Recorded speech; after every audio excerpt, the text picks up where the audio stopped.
Hello दोस्तों, नमस्कार। मैं CS कुंदन स्वागत करता हूं आप सभी को आज के इस सेशन के लिए।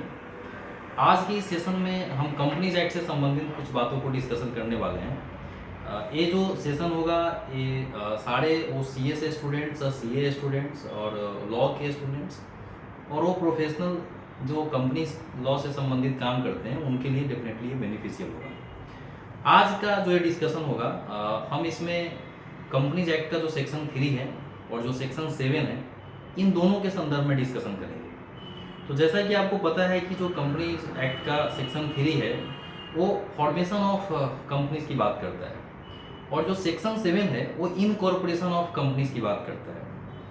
अब बहुत बार क्या होता है कि मेरे भी दिमाग में शुरुआती दौर में आता था कि कहीं ना कहीं ये दोनों बातें तो सिमिलर है।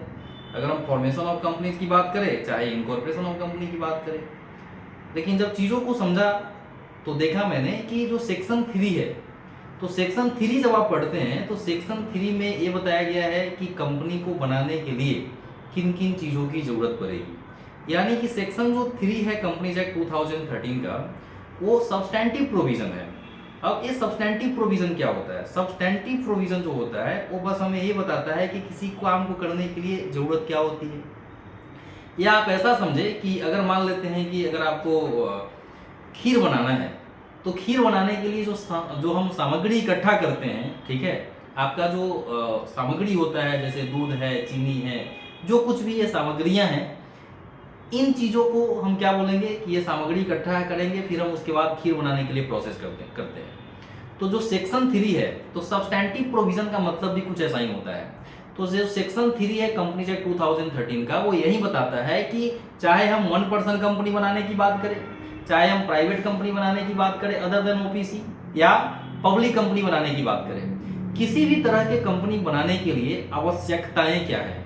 तो आप जानते हैं कि 1% कंपनी जब हम बनाने जाते हैं तो कम से कम हमें क्या करना पड़ेगा, एक डायरेक्टर, और 1% कंपनी में तो एक मेंबर होते ही हैं, तो इतनी हमको जरूरत पड़ती है। फिर उससे जो संबंधित जो डॉक्यूमेंट होंगे उनको हमको इकट्ठा करना पड़ता है।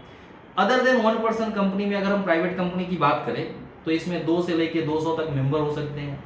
उसके बाद डायरेक्टर की बात करें तो मिनिमम इसमें 2 डायरेक्टर होंगे और मैक्सिमम 15 हो सकते हैं। लेकिन जो मैक्सिमम डायरेक्टरशिप की कहानी है इसको बढ़ाया भी जा सकता है subject to the special resolution pass by the company. इसके बाद अगर हम आगे बढ़े पब्लिक कंपनी की बात अगर हम करते हैं सेक्शन 3 के अकॉर्डिंग कि पब्लिक कंपनी बनाने के लिए क्या जरूरत होगी, तो पब्लिक कंपनी बनाने के लिए कम से कम 7 मेंबर्स होने चाहिए और इस कंपनी में मेंबर्स की जो संख्या है अनलिमिटेड हो सकती है। उसके अलावा अगर हम डायरेक्टर की बात करें तो एक पब्लिक कंपनी में मिनिमम डायरेक्टर 3 होंगे और मैक्सिमम अगेन 15 होंगे। लेकिन यहाँ भी प्रोविजन कुछ ऐसा ही है कि स्पेशल रिजोल्यूशन पास करके डायरेक्टर की संख्या 15 से भी अधिक की जा सकती है। यानी कि तीनों में देखेंगे आप, 1% कंपनी की बात करें, प्राइवेट कंपनी की बात करें या पब्लिक कंपनी की बात करें, तीनों में जो मैक्सिमम डायरेक्टर का कहानी है तीनों में एक जैसा है।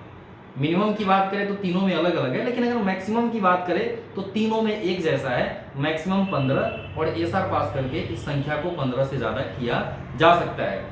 अगेन यहाँ पे एक चीज गौर करने वाली चीजें हैं कि 1% कंपनी में खास करके बच्चे जब पढ़ते हैं तो उनको एक कंफ्यूजन होता है कि क्या 1% कंपनी में एक से ज्यादा डायरेक्टर हो सकते हैं क्या। डेफिनेटली ध्यान रखिए बात, 1% कंपनी में भी 15 तक डायरेक्टर हो सकते हैं, बिल्कुल हो सकते हैं।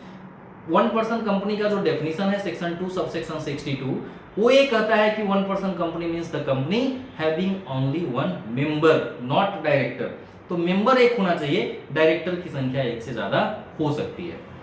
तो हमने ये बताया एक्चुअली आपको कि सेक्शन जो 3 है, सेक्शन 3 हमको ये बताता है कि कंपनी बनाने के लिए आवश्यकताएं क्या है, जरूरत क्या है। ठीक उसी तरीके से जैसे कि खीर बनाने के लिए दूध चाहिए, खीर बनाने के लिए चावल चाहिए, खीर बनाने के लिए चीनी चाहिए, उसके बाद उसमें जो भी आप पकवान डालते हैं, जो भी आप मेवा डालते हैं, वो तमाम सारी चीजें। तो वैसे ही सेक्शन 3 है हमारा कि कंपनी बनाने के लिए क्या क्या चाहिए। तो जैसे खीर बनाने के लिए सामग्री इकट्ठा करके हम फिर से प्रोसेस करते हैं, यानी कि हम चूल्हे के पास जाते हैं, आग जलाते हैं, और फिर उसके बाद जो भी प्रक्रियाएं हैं, दूध को गर्म करना है ना, फिर वहाँ पे उसको उबालना, फिर उसमें खीर के मसाले को डालना। तो इस तरीके से अब ये जो प्रक्रिया है ये सेक्शन 7 में है। यानी कि जब आप सेक्शन 7 पढ़ते हो तो जहाँ पे इनकॉर्पोरेशन ऑफ कंपनी की बात कही गई है, तो मैंने सेक्शन 3 को बताया कि ये सब्सटैंटिव प्रोविजन है, राइट। और सेक्शन जो 7 है that is the procedural part, यानी कि वो प्रोसीजरल प्रोविजन है, प्रोसीजरल लॉ है। अगर हम सीआरपीसी सीपीसी की बात करें तो आप देखेंगे कि क्रिमिनल लॉ के लिए भारत में आईपीसी जो है, इंडियन पिनल कोड 1860, भारतीय दंड संहिता 1860, वो भी सब्सटेंटिव प्रोविजन है। यानी वहां पे ये बताया गया है कि चोरी क्या होगा, है ना, चीटिंग क्या होगा, फ्रॉड क्या होगा, है ना, डकैती क्या होगा, मर्डर क्या होगा, रेप क्या होगा, और अगर वैसी घटनाएं होगी तो उसके लिए सजा क्या होगा, that is the substantive provision. लेकिन अगर कोई व्यक्ति किडनैपिंग करेगा, अगर कोई व्यक्ति फ्रॉड करेगा, चीट करेगा, अगर कोई व्यक्ति डकैती करेगा, मर्डर करेगा, अटेम्प्ट टू मर्डर करेगा, तो इसके लिए प्रक्रिया क्या होगा, इसके लिए रिमेडी कैसे मिलेगा, इसके लिए सजा कैसे मिलेगा, इसके लिए भारत में क्या बनाया गया, क्रिमिनल प्रोसीजर कोड 1973। यानी कि जो इंडियन पिनल कोड है वो सब्सटेंटिव लॉ है, जो हमारे अधिकारों को बताता है, वो चीजों को डिफाइन करता है। और जो सीआरपीसी है that is the criminal procedure code, वो ये बताता है कि अगर मेरे अधिकार का हनन होता है तो हम रिमेडी कैसे ले सकते हैं। In a same way companies act में जो सेक्शन 3 है that is the formation of company, ये सब्सटेंटिव प्रोविजन है, ये बताता है कि कंपनी बनाने के लिए क्या क्या जरूरत की चीजें हैं। और जो सेक्शन 7 है that is the procedural part, वो ये बताता है कि जब ये सामग्री इकट्ठा हो जाए तो हम कंपनी बनाएंगे कैसे। आपको भी पता है कि सेक्शन 7 के अकॉर्डिंग जब हम कंपनी बनाने जाते हैं तो अभी अगर रिसेंटली देखें तो एमसीए तो मतलब इतना ज़्यादा चेंजेस ला रहा है, एमसीए भी शायद कंफ्यूज है, समझ नहीं पा रहा है कि क्या हो रहा है नहीं हो रहा है। लेकिन अभी जो कंपनी बनाने की प्रक्रिया है, एमसीए का जो V3 पोर्टल जो लॉन्च हुआ है उसके माध्यम से नई कंपनी बनाई जाती है। इसके माध्यम से जो स्पाइस प्लस फॉर्म है हमारे, उसको क्या किया जाता है, फिल किया जाता है। ये सारे के सारे फॉर्म है ना, जो स्पाइस फॉर्म है जिसका पूरा नाम होता है simplified pro forma for incorporating company electronically, right. तो इस फॉर्म के माध्यम से क्या होता है कि हम इसका पार्ट ए, पार्ट बी, इसमें बहुत तरह की इंफॉर्मेशन रहते हैं, जैसे मेंबर से संबंधित इंफॉर्मेशन, डायरेक्टर से संबंधित इंफॉर्मेशन, कंपनी का शेयर कैपिटल, वो ऑथराइज कैपिटल क्या होगा, पेडअप कैपिटल क्या होगा, एक शेयर की वैल्यू कितनी होगी, है ना, कंपनी का एड्रेस कहाँ पे होगा, ठीक है, सारी चीजें, मतलब कंपनी से संबंधित जो जो चीजें हैं। आप ऐसा समझो कि मेमोरेंडम और आर्टिकल जो सेक्शन 4 और सेक्शन 5 में बताया गया है, तो मेमोरेंडम और आर्टिकल के जितनी सारे कंटेंट होते हैं और जो केवाईसी नॉर्म्स होते हैं डायरेक्टर्स एंड प्रमोटर्स के, वो तमाम सारी जानकारी हमको पार्ट ए और पार्ट बी में भरना होता है। एमसीए जो V3 जो पोर्टल जो एमसीए लॉन्च की है, उसमें जब आप स्पाइस फॉर्म को भरोगे तो क्या होता है, पार्ट बाई पार्ट आपको फिट करके आगे बढ़ना होता है। जब तक आप पहले वाले पार्ट को कंप्लीट नहीं करेंगे आप आगे प्रोसीड नहीं कर पाएंगे। एक अच्छी चीज इसमें ये आ गई है कि अगर आप फॉर्म भरते हुए आगे बढ़ेंगे तो आपको बार बार रिपीटेटिव इंफॉर्मेशन नहीं देना पड़ता है।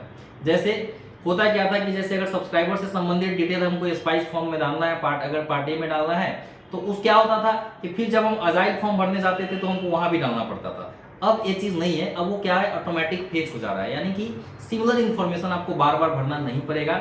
एक बार इन्फॉर्मेशन फिट करने के बाद वो चीजें आगे बढ़ती चली जाएगी। यानी कि इनकॉर्पोरेशन में क्या होगा कि हम प्रक्रिया करेंगे, वो सारा चीज हो जाने के बाद, वो डॉक्यूमेंटेशन सारा चीज कंप्लीट हो जाने के बाद, जो डायरेक्टर्स होंगे, सब्सक्राइबर होंगे, उन लोगों का डिजिटल सिग्नेचर भी लगेगा हमको। ये सारा चीज कंप्लीट हो जाने के बाद सेक्शन 7 के माध्यम से हम इनकॉर्पोरेशन के लिए प्रोसीड करते हैं। और इनकॉर्पोरेशन कैसे होता है, स्पाइस के माध्यम से होता है। इसमें अजाइल फॉर्म भी होते हैं, INC 9 फॉर्म भी होते हैं, और electronic memorandum of association, electronic articles of association. इन सारे फॉर्म को फिल करने के बाद आपको क्या करना पड़ता है, इसको डाउनलोड करना पड़ता है।